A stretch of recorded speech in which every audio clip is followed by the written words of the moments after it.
नमस्कार. जर तुम्ही डाएट करत असाल तर ही रेसिपी सकाळच्या ब्रेकफास्टसाठी तुमच्यासाठी खूप फायदेशीर आहे.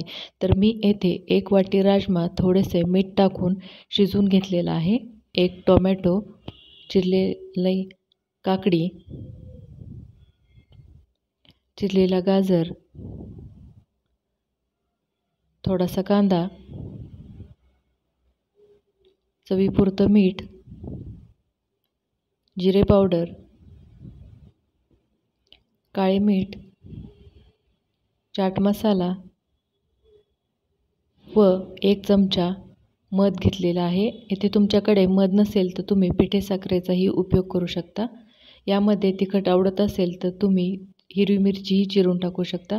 आता हे सर्व साहित्य आपण एकत्र करून घेऊयात.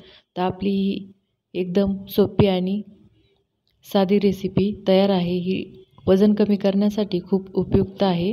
तर तुम्हाला ही रेसिपी कशी वाटली मला कमेंट करून नक्की सांगा. परत भेटूया अशाच नवनवीन व्हिडिओमध्ये. तोपर्यंत धन्यवाद.